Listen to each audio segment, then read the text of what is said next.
안녕하세요. 대학만 나와도 어디 가서 기죽지 않고 살 줄 알았는데 그것도 사람 나름이라는 것을 결혼 생활을 하며 뼈저리게 느낀 30대 후반의 여자입니다. 저는 어느 드라마에 나오는 여주인공처럼 딱 조실부무하고 사고무탁한 삶을 보내왔네요. 부모 없이 어디 의지할 곳도 없이 어려서부터 이곳저곳 전전하며 그렇게 자랐어요.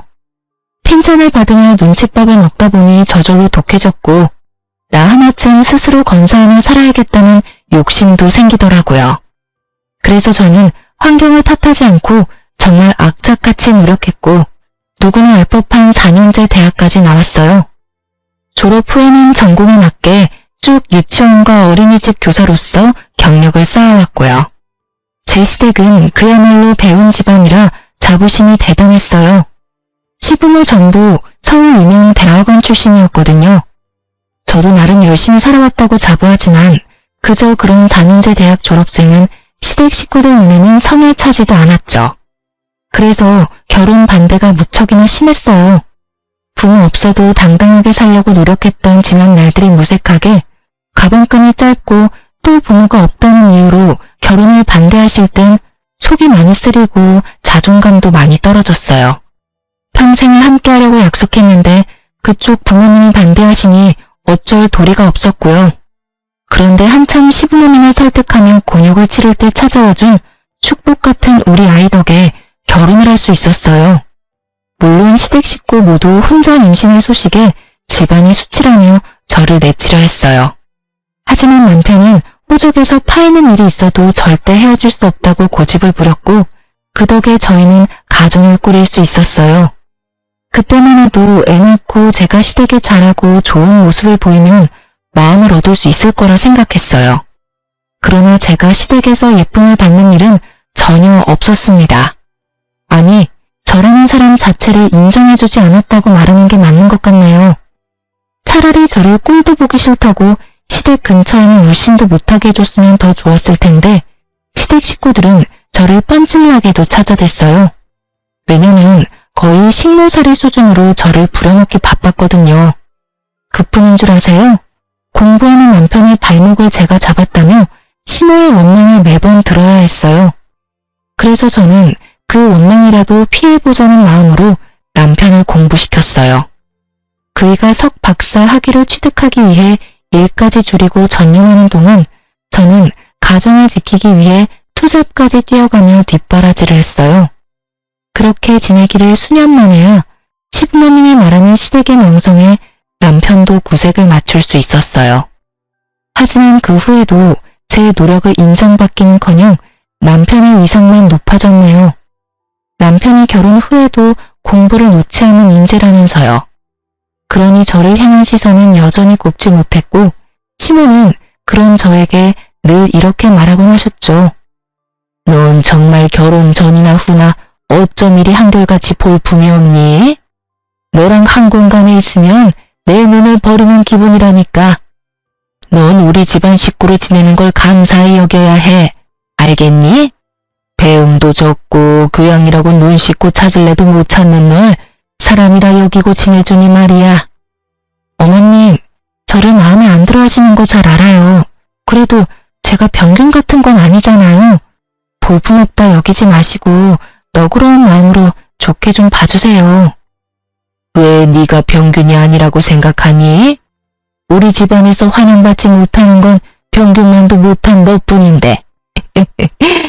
죽었다 깨어나도 내겐 너그럽게 쓸 마음이 없으니 이 집안에서 내 눈에 띄지 말고 네 할 일이나 잘하렴. 어머니, 제가 아내한테 제발 예의를 갖춰서 대해달라 말씀드렸잖아요. 이 사람도 저 만나기 전에는 자기 분야에서 열심히 일하는 멋진 사람이었어요. 저보다 더 강단있고 대단한 사람이라고요. 어머니께서 제 아내를 무시하는 건 어머니 아들인 저를 무시하는 것과 같아요.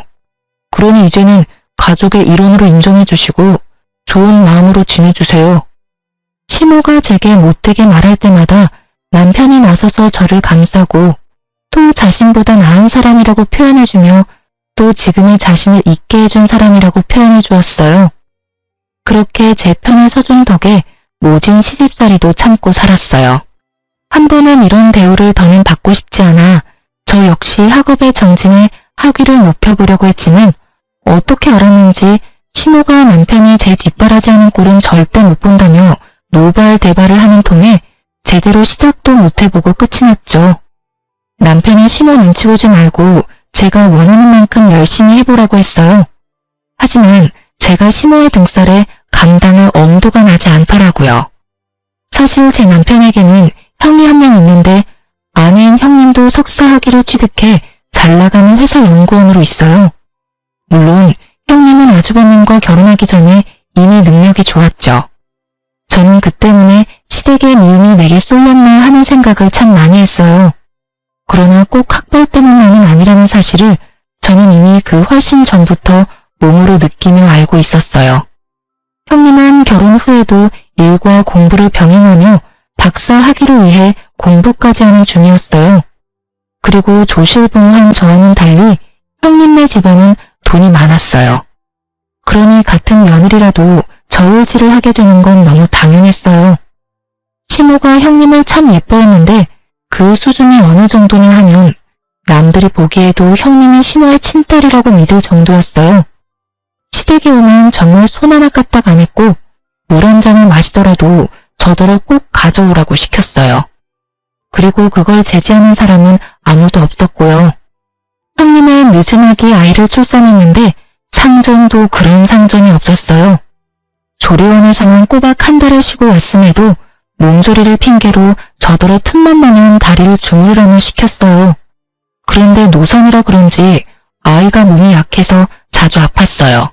큰 병이 있거나 한 건 아니지만 잔병치레도 많고 유행하는 질병은 피해가는 법이 없이 죄다 걸리곤 했어요. 그래서 맞벌이 부부로 지내던 형님은 믿고 맡길 사람이 필요하다며 제가 근무하고 있는 어린이집에 애를 입학시켰어요.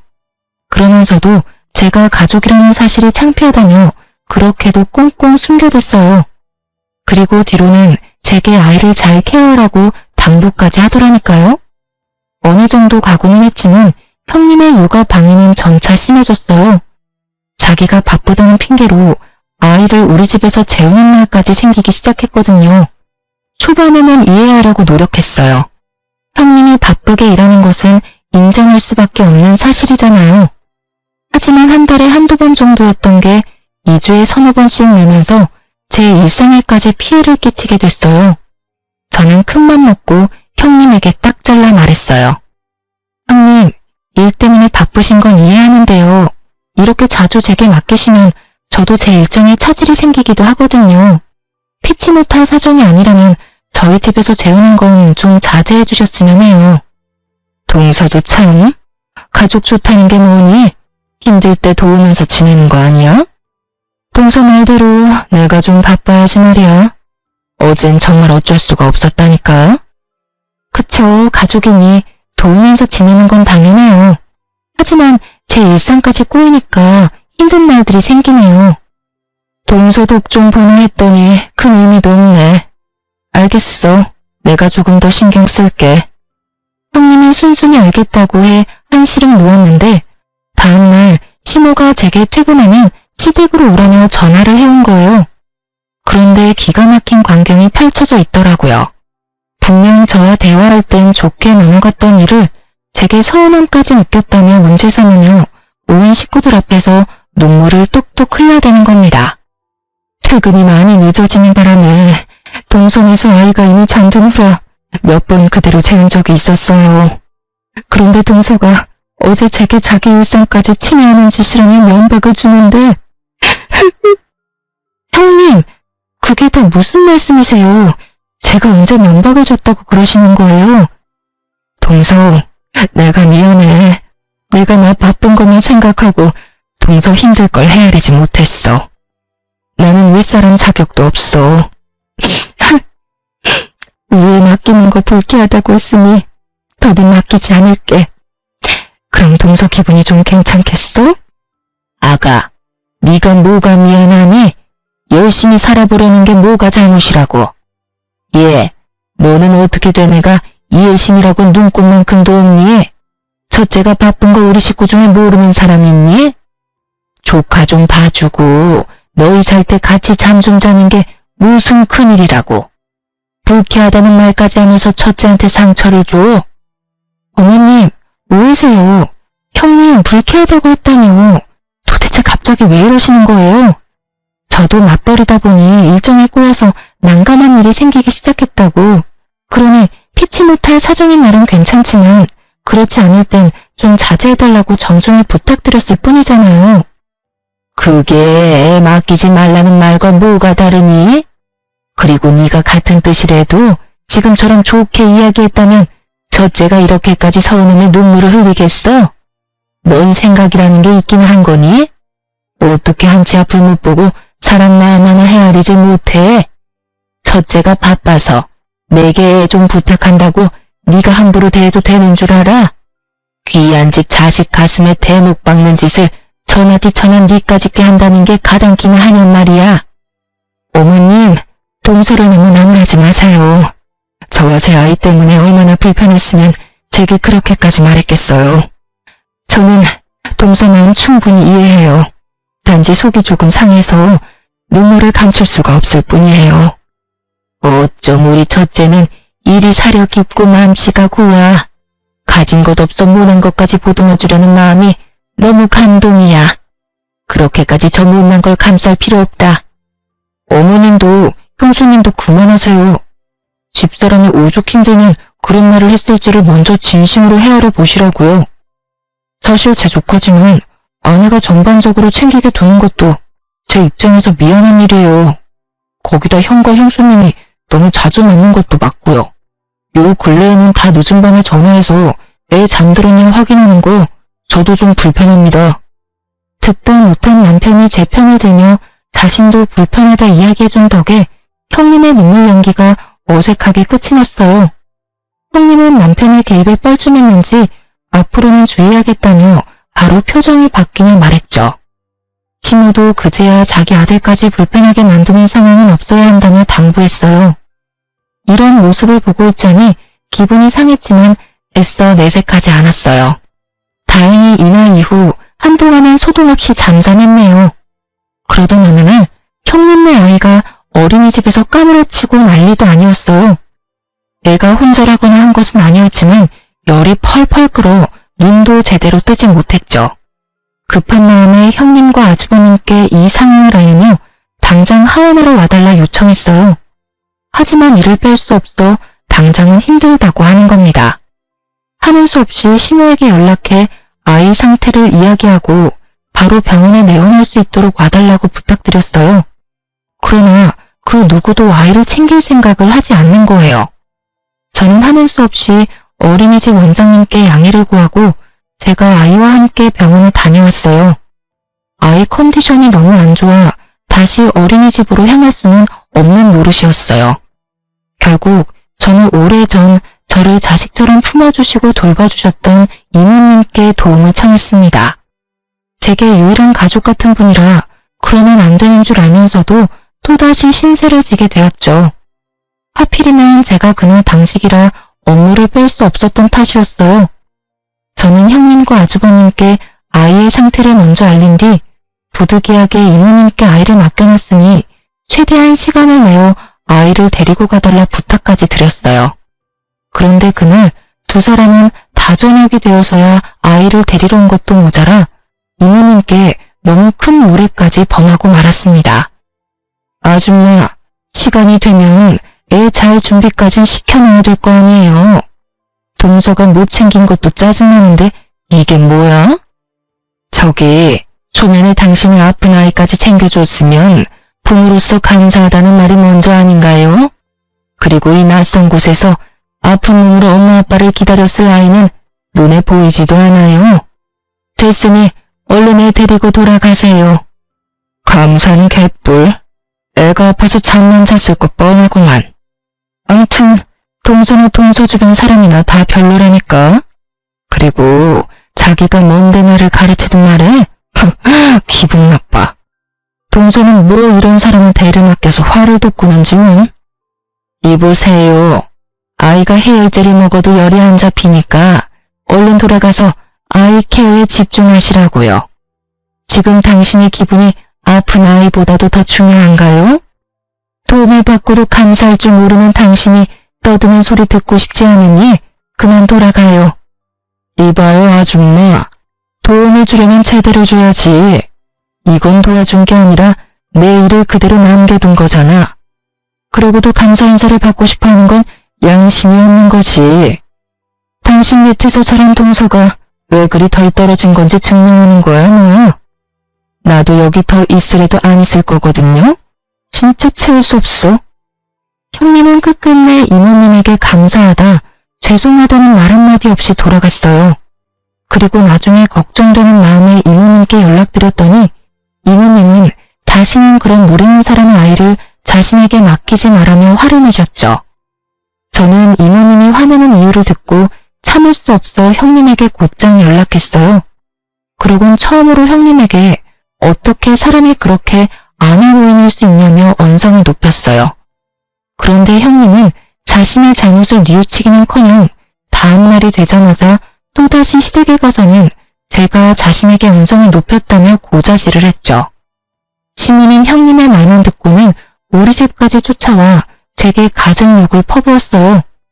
하지만 저는 제 소중한 사람까지 저와 같은 일을 겪게 했다는 것에 크게 분노한 상태였던지라 시모에게까지 큰 소리를 치고 말았죠.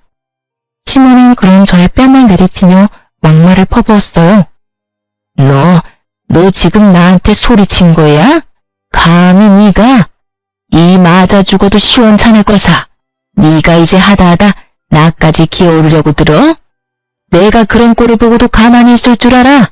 너 오늘 내 손으로 교육 좀 받자, 응? 제발 무식하게 구는 것 좀 그만하세요. 그렇게 학벌 따지시는 분이 왜 저는 상대하면 그렇게 무식해지는 건데요? 돈 많은 집안 자식이 형님이라 그 사람의 잘못까지 무마되는 건가요? 이러실 거면 어제 어머님께서라도 손주 데리러 오시지 그러셨어요. 그래, 이제 네가 고래고래 소리치면서 네 본성을 보이겠다 이거지? 너 머리는 장식이냐? 네 조카가 아프면 네가 월차를 내서라도 챙겼어야지. 네가 제정신이 아니라 남한테 애를 맡겨놓고 도대체 누구 탓을 하는 거야? 사리분별력도 없는 네가 대학을 졸업해? 가당치도 않지. 어디 가서 학명 위조한 건 아닌지 조사라도 해야 할 판이냐 아주. 제가 왜 제 아이가 아픈 것도 아닌데 월차까지 내며 조카를 돌봐야 해요? 형님과 아주버님도 자기 일이 바쁘다는 핑계로 신경도 안 쓰는데 제가 왜 일에 피해까지 받으면서 그런 미련한 짓을 해야 하는 거냐고요. 사리 분별도 못하는 사람은 제가 아니라 형님과 아주버님이고 어머님이죠. 그날 난생 처음으로 억울함에 세상 떠나가라 울어봤네요. 그런데 시모가 우리 집을 나선 지 두어 시간 만에 제가 시댁으로 향할 수밖에 없는 일이 터졌습니다. 한참을 북받친 감정을 울음으로 쏟아낸 뒤 핸드폰을 보는데 최근에 바뀐 형님의 프로필 사진이 눈에 띄더라고요. 멋진 여행지에서 찍은 사진이었고 찝찝한 마음에도 알아봤는데 확인하는 순간 주체할 수 없을 정도의 강한 분노가 치밀었어요. 사진 속 그날은 바로 아픈 조카를 이모님이 돌봐주었던 날이자 형님과 아주버님이 둘이서 당일치기로 여행을 다녀온 날이었던 거예요. 저는 그걸 알고 시댁을 뒤엎을 요량으로 찾아가 온몸의 분노를 표출했죠. 형님, 진원이 아파서 제 이모님한테 손 벌린 날 설마 아주버님과 여행 다녀오셨어요? 남한테 아프니 맡겨두고 희희낙낙 웃으며 놀다 왔냐고요. 동서, 갑자기 찾아와서 시부모님 앞에서 왜 이래? 여행을 다녀오고 안 다녀오고 그게 뭐가 중요하다고. 내가 여행 다녀온 게 시댁까지 쫓아와서 위아래 없이 굴 일이야? 정말 너무한 것도 정도가 있지. 이건 답이 없네. 오늘 제대로 시시비비를 가려봐요. 아픈 애를 두고 여행 다녀오는 부모라는 것도 웃기지만 부부가 놀려고 아픈 애를 생판 모르는 남한테 맡긴다는 게 부모로서 그게 맞는 처사라고 생각하세요? 애 좀 봐줬다고 지금 나한테 훈수라도 하러 왔니?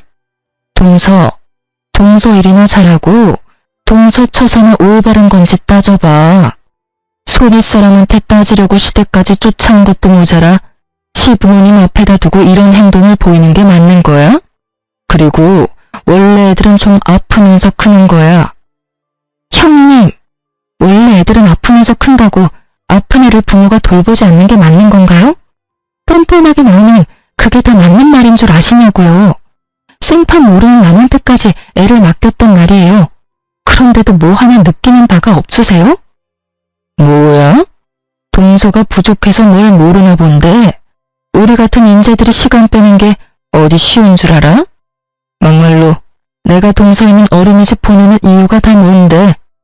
그런 일 있을 때 애 잘 챙기라고 보내는 거잖아. 내 돈을 월급으로 받는 주제에 어디서 큰 소리야? 이모님인가 뭔가한테 맡겼던 것도 네가 다른 선생한테 당직 날짜 바꿔달라고 부탁했으면 됐을 일인데 네가 크게 만든 거잖아. 그래놓고 왜 이제 와서 나한테 시비야? 저희는 감정이 격해져 결국 서로의 머리채까지 잡고 싸움을 벌였어요. 급하게 시부모님이 저희를 말렸지만 싸우는 사이 제 손톱에 형님 한쪽 뺨이 긁혔어요. 그러자 시모는 형님 얼굴을 보고는 멍청한 것이 굴러들어와 집안 사람을 다 팬다며 저더러 사람도 아니라고 오버스럽게 난리를 쳐댔죠. 저는 제게 노발대발하는 시모와 형님을 뒤로한 채 거실에 차려진 다과상을 죄다 엎어버렸습니다. 시모와 형님은 제게 머리가 어떻게 된 거 아니냐고 미친 사람 취급하며 고함을 쳤어요. 저것이 진짜 머리가 어떻게 된 거 아니야? 야, 너 진짜 이 집에서 쫓겨나고 싶어? 우리 아들이 네 편 들어주니까 이제 눈에 뵈는 것도 없냔 말이야. 너 같은 식충이를 가족으로 거둬줬으면 감사한 줄 알고 살아야지. 어디 이런 못돼먹은 행동을 해? 까마귀 고기라도 잡섰어요? 당신들이 가족이라는 이유로 날 괄시하고 괴롭혔던 건 뭐 잘한 행동이야? 나도 남편 보며 당신들 만행을 참아주는 건 오늘부로 끝이야. 내가 당연 모든 걸 똑같이 돌려줄 테니까 어디 한번 즐겨보던가. 저런, 아니 어디서 저런 말도 안 되는 것이 집에 굴러 들어왔어? 네가 참지 않으면 어쩔 건데? 어쩔 수 있는데? 헛소리 집어치우고 이 집에서 당장 나가. 나가! 다시는 발도 들이지 마. 알겠어? 가지 말라고 해도 갈 참이었어요. 악마보다 더 악질인 당신네들이랑 한 공간에 있기 역겨워서 숨을 쉴 수가 있어야지. 저는 분명 똑같이 되갚아준다고 했지만 시댁 식구 중에 그 누가 제 말을 새겨 듣겠어요. 그저 지렁이도 밟으면 꿈틀거린다는 거야 뭐야? 하고 대수롭지 않게 여겼겠죠. 하지만 제가 그간 남편만 보고 참아온 세월, 부당한 대우를 받았던 그 많은 날을 모조리 되갚아주겠다고 결심한 순간 복수의 칼날을 갈기 시작했죠. 그런데 하늘도 이런 저를 가엾게 여겼던 걸까요? 우연히 약속을 잡아 만나게 된 이모님께서 또 한 번 저의 귀인이 되어주었어요. 시모와 형님에 관한 이야기를 나누는데 이모님께서 안 좋은 기억 때문인지 형님을 정말 질 나쁜 사람이라고 표현했어요. 그러면서 도대체 어떤 일을 하길래 그 직장에선 그런 못된 사람을 써주느냐고 말하기에 저는 형님이 다니는 회사에 대해 알려주었어요. 그런데 이모님이 꽤 놀란 표정으로 그게 정말이냐며 재차 확인까지 하시더라고요. 그리고 이모님과의 만남 일주일 후 형님이 회사에서 퇴출당하고 말았습니다. 사실 이모님의 남편이 형님이 다니는 회사의 연구소장으로 있었어요. 그래서 저는 형님이 아이가 아팠던 날에 대한 진실을 이모님께 모두 털어놓았고 혹시 가능하다면 연구소장님께 형님이 부당하게 이득을 취한 정황은 없는지 꼭 확인해주라고 청해달라 부탁드렸죠. 이모님도 형님 같은 사람은 좋은 곳에서 대우받으며 일할 가치도 없는 사람이라며 저를 대신해 말을 전해주었어요. 실로 연구소장님은 형님의 평판과 업무 능력 등을 조사해 나섰고 형님이 그간 해왔던 만행이 낱낱이 밝혀지고 말았던 거죠. 조카가 이모님께 맡겨졌던 그날의 일을 포함해 이전부터 줄곧 이런 방식으로 조퇴나 월차를 냈던 정황이 전부 밝혀지면서 업무 태만으로 해고를 당한 거예요. 하지만 형님은 그때까지만 해도 자신이 잘렸다는 사실을 인정할 수 없다며 자기 같은 인재를 버린 것을 후회하게 만들 거라고 다른 연구원 이곳저곳을 알아보며 뛰어다녔어요. 하지만 이미 연구소장님이 자신의 인맥까지 동원해 손을 써놓은 후였고 졸지의 형님은 나이 가득 찬 취업준비생으로 전락하고 말았어요. 형님이 취업준비로 쩔쩔매고 있던 어느 날 아주버님께서 갑작스럽게 저희 부부를 찾아왔어요. 이전에는 단 한 번도 저희를 먼저 찾은 적 없던 분이라 적잖게 놀랐죠. 그런데 사람이 참 간사하죠. 아쉬울 때 꼭 그렇게 살갑게 굴면서 도움을 청하는 게 말이에요. 모든 안 좋은 일은 한 번에 겹쳐오곤 하잖아요. 형님네도 딱 그런 상황에 놓였던 거예요. 아주버님이 5년 전쯤부터 사업을 시작했는데 처음부터 잘 돼서 무섭게 성장했어요. 그런데 딱 이 타이밍에 갑자기 투자하기로 되어 있던 곳에서 변심으로 투자하지 않겠다고 해버린 거죠. 아주버님은 투자받을 걸 굳게 믿고 이미 일을 키운 상태라 당장 그 투자금이 없으면 빚을 내야 한다며 우는 소리까지 하며 도와달라 하더라고요. 동생아, 가족 좋다는 게 뭐냐? 이렇게 서로 힘들 때 돕고 사는 거 아니겠어? 지금 네 형수 처지가 좋지 못한 거 잘 알잖아. 그런데 나도 적자에 빚까지 생기면 애까지 있는데 어쩌냐. 제발 이번만 좀 도와주라. 나중에 나도 너희 부부 도울 일 있으면 나도 꼭 도울게. 재수씨, 우리 진원이 참 예뻐하잖아요.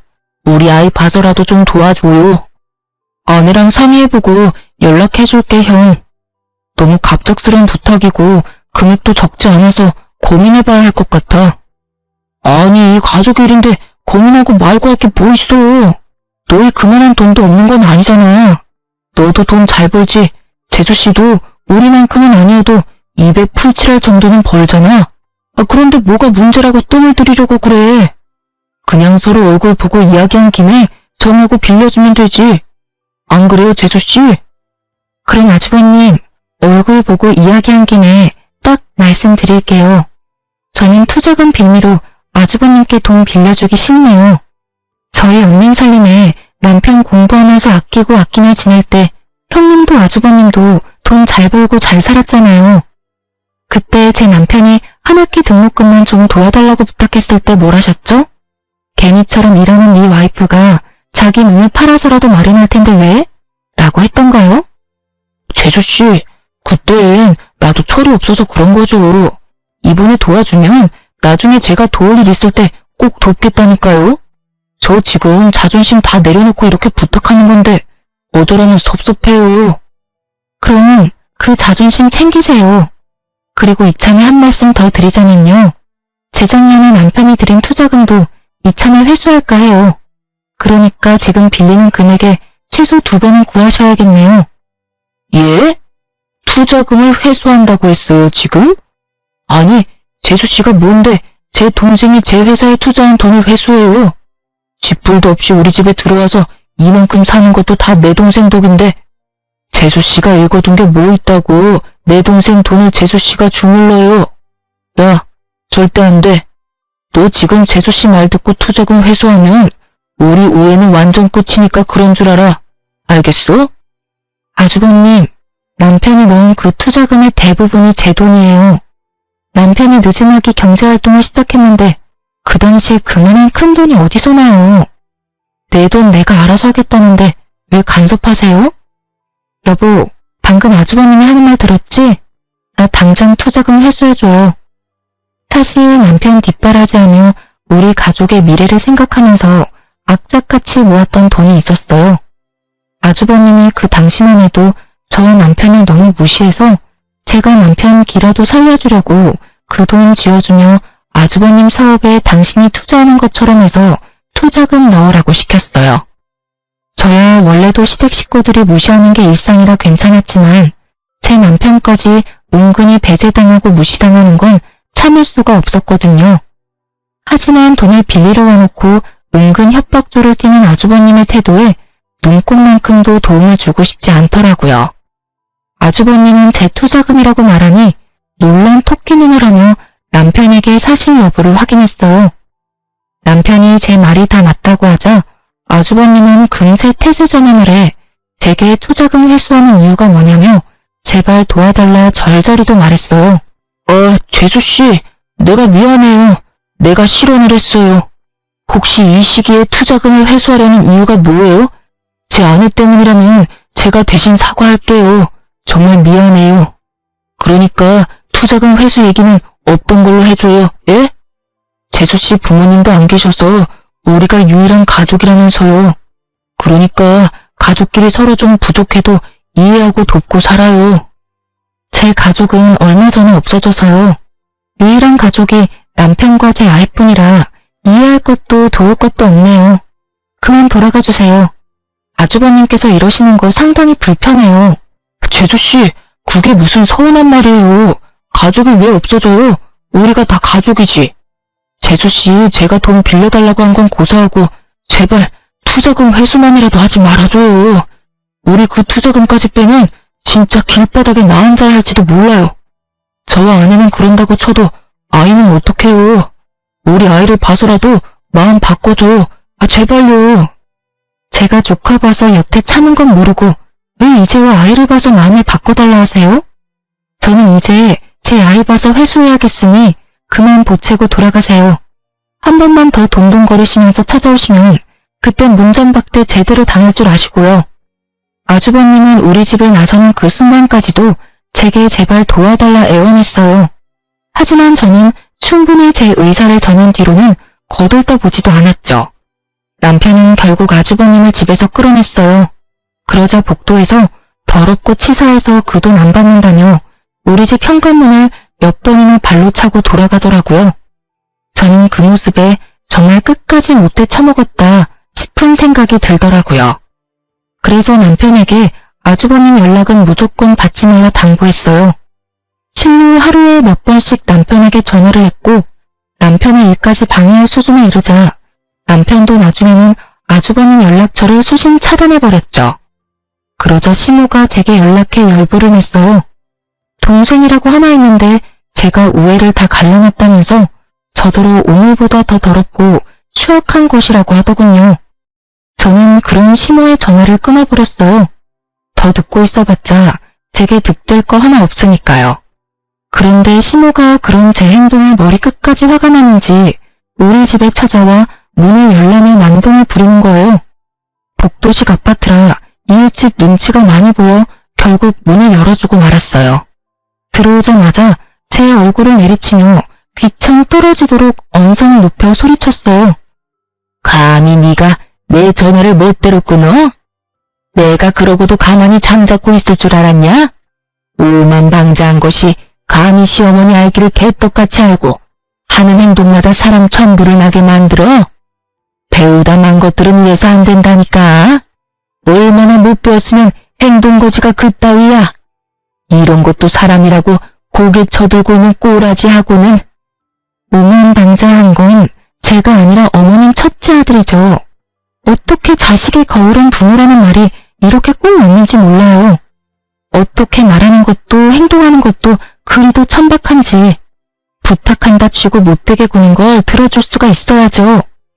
뭐야? 너 지금 뭐라고 짓거렸어?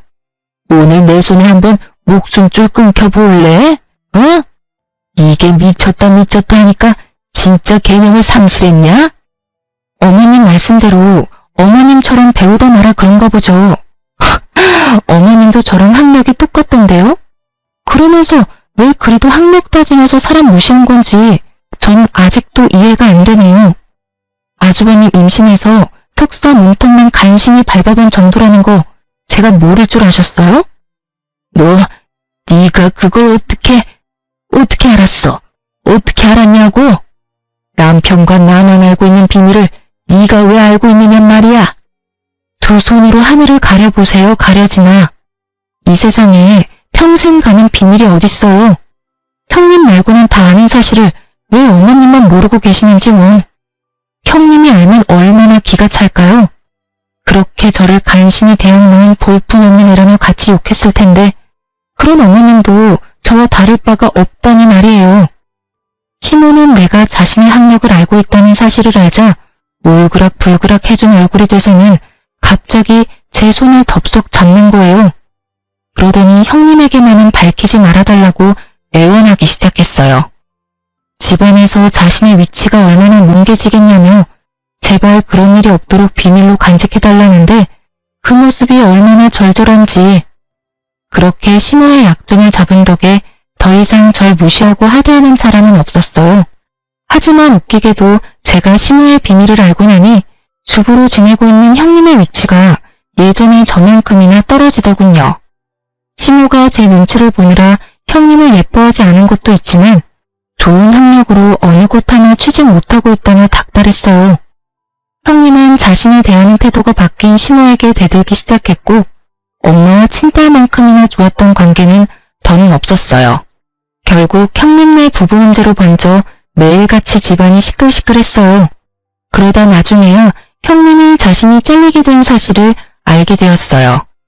더불어 이모님이 연구소장님의 아내라는 사실까지도요. 형님은 그제야 제게 제발 한 번만 이모님 부부를 만나게 해달라며 매달렸어요. 취직을 할 수 없으니 시댁에서 무시당하는 거 아니냐며 한 번만 도와달라 싹싹 빌더라고요. 동서, 내가 긴 세월 모질게 군 거 마음에 담지 마. 다시는 그런 짓 하지 않을게. 하늘이 맹세해. 그러니 제발 동서를 돌봐주셨다던 그 이모님 좀 한 번만 만나게 해줘. 부탁이야. 정말 이번 딱 한 번만 힘 좀 써주라. 형님, 다 형님이 자처한 거잖아요. 그냥 감내하고 사세요. 타지 멀쩡하니 그 일 아니고도 할 수 있는 일은 세상에 많아요. 자기 일 아니라고 그렇게 쉽게 말하지 말고 제발 한 번만 도와줘. 우리 진영이 생각해서라도 엄마가 제대로 자리 잡고 있어야 하잖아. 내가 이모님께 사과드릴 수 있도록 동서가 자리 좀 마련해줘. 응? 같이 애 키우는 입장이니 이것저것 재고 따지지 말고 닥치는 대로 일하며 애 키우고 사세요. 다른 사람들도 다 그러고 애 키우며 살아요. 저는 자기의 위신을 위해 이제야 이모님께 사과한다는 형님을 깡그리 무시한 채 일절 이모님과 연결해주지 않았어요. 아주버님은 투자 얘기가 오간 뒤 저희 때문에 망하면 가만두지 않겠다며 이를 갈더군요. 하지만 그도 얼마나 가겠어요. 세상 이치가 자기들 뜻대로 되진 않잖아요. 아주버님은 또다시 우리를 찾아와 중린 소리를 대며 저희가 도와주지 않으면 이제 더 방도도 없다면서 자기가 망하는 건 다 우리 탓이라고 고성방가를 해댔어요. 재수씨, 진짜 사람 그렇게 안 봤는데 치사하고 더럽고 꼭 그렇게까지 해야만 했어요? 사람 목줄을 쥐고 흔드셔야 마음이 풀리냐고요. 예? 아우, 사람이 부탁을 했으면 들어주는 신용이라도 해야지. 많이 취하셨네요. 그냥 돌아가세요. 저흰 더 할 말 없네요. 형, 진짜 대체 왜 이래? 그만 돌아가. 밤이 늦었어. 아우, 시끄러워. 네가 제일 나빠. 알겠냐? 넌 형 망하는데 눈도 깜짝 안 하고 멀쩡한 투자금을 왜 회수하냐 이 말이야. 우리 집안 꼴이 우스워진 건 다 네가 결혼을 잘못했기 때문이야. 다 저 멍청한 재수씨 때문이라고. 아이, 짜증나. 재수없어. 남편이 아주버님을 말려도 소용없었고 형님까지 불러 아주버님을 데려가라 했지만 그것도 소용없었어요. 결국 아주버님이 남편 멱살을 잡기 시작했고 서로 몸싸움이 시작되었죠. 경찰이 출동한 후에야 말릴 수 있었어요. 그 과정에서 우리 아이는 겁에 질려 자기 방 들어가서 머리를 감싸준 채 벌벌 떨고 있었어요. 그 모습에 억장이 무너지더라고요. 그래서 처음엔 아주버님네 부부와 합의는 하지 않으려 했어요. 하지만 조카가 눈에 밟혀 합의를 보긴 봤네요. 그러나 이 사건으로 남편은 그간 제가 자기 식구들에게 당했을 서름을 뼈저리게 이해하게 된 계기가 되었어요. 그래서 그날 이후 남편과 저는 시댁 식구와 연 끊고 연락까지 다 차단하며 남편이나 저나 둘 다 서로만 의지하며 살기로 굳게 마음먹었답니다. 나중에 시모가 남편에게 어떻게 부모와 자식 간의 관계를 끊을 수 있냐며 절대 안 된다고 남편을 설득하려 안간힘을 썼어요. 하지만 남편은 끝내 시모의 설득을 거부했고 나중에는 시모가 제 옷깃까지 부여잡으며 제발 이런 악연으로 남지 않도록 제가 나서달라더군요. 예, 어떻게 부모를 멀리하고 지낼 수 있어? 제발 네가 내 아들 좀 어떻게 해주렴. 내가 다시는 내게 못나게 굴지 않겠다 약속도 했지 않니? 그런데 갑자기 왜 내 아들이 그런 마음을 먹은 거야? 나는 내 자식 못 보고는 못 산다. 이런 불효가 어디 있니? 어머님께서 저에게 저질렀던 멸시와 악행이 낳은 결과니까 직접 이 문제를 해결해 보세요. 그러면 남편도 마음을 달리 먹을 줄 혹시 아나요? 죄송하지만 저는 원래도 부모가 없던 놈이라 아쉬울 게 하나 없네요. 아니, 제가 앞으로 어머님과 아주버님 매회를 마주하지 않아도 된다고 생각하니 이제야 숨이 쉬어져요. 그러니 이제 그만하세요. 나는 시모의 마지막 애원도 딱 잘라냈어요. 그제야 시모는 눈물바람을 하며 지난날의 자신의 운행에 후회라는 걸 하게 되었네요. 후에도 제가 근무하는 곳에 찾아왔지만 저는 절대 시모를 만나주지 않았어요. 나중에 남편이 시모가 제 직장까지 찾아온 것을 알고는 직장까지 옮기라고 권유했고 마침 좋은 자리가 나 저는 이직을 하게 되었네요. 모든 풍파가 지나간 뒤 이제야 좀 살맛이 난달까요? 형님이 남편과 한 번 연락이 닿은 적이 있는데 그때 들은 소식으로는 아주버님도 형님도 먹고 살기 위해 학위와 관계없는 일을 시작했다고 하더라고요. 그리고 시모는 하나 남은 자식마저 자신이 등질까봐 전전긍긍하며 조카의 양육을 도맡아하고 있다고 해요. 뭐라도 도움이 되면 자신의 곁에 남아있을까 하는 마음으로요. 나중에 그렇게 없는 듯 계시던 시부가 시모의 양육을 보고는 남편에게 조카만이라도 돌봐줄 수 없겠냐고 부탁하셨죠. 시모의 스트레스를 오롯이 조카가 받고 있다며 가여워 죽겠다고요. 하지만 남편은 그것 또한 그들이 만든 상황이니 절대 우리 부부는 개입하지 않겠다고 선을 그었어요. 그 후로 시부도 더는 저희에게 연락해 그런 부탁은 하지 않았죠. 시모와 아주버님네를 보니 학벌은 삶에 있어 중요하지만 결코 인생의 전부가 될 수 없다는 것을 다시금 깨닫게 되었어요. 지금 저희 부부는 아이와 단란하게 지내며 소소한 행복 속에서 지내고 있답니다. 그리고 저는 새로운 어린이집에서 새롭게 자리 잡아 제 일상이 좀 더 윤택하게 변화했어요. 이전에는 더 나은 곳으로 옮기며 급여나 환경 모두 훨씬 좋아졌거든요. 이전의 일상에서는 상상해보지도 못한 그런 여유로움을 이제는 매일 누리며 지낸다는 것만으로도 행복해요. 비록 남편이 가족과 멀어진 것은 안타깝지만 남편도 지금의 생활이 더욱 만족스럽다고 얘기해주어 한시름 놓았네요. 앞으로는 우리 세 식구의 안위만을 생각하며 저 자신이 존중받고 또 존중하는 삶 속에서 살아가고 싶어요. 다사다난한 30대를 잘 마무리하는 해를 보내고 부디 제 40대는 찬란하게 피어나길 바라며 이만 사연을 마칩니다. 시청자분들께서도 늘 존중의 삶 속에서 평안하시길 기원합니다.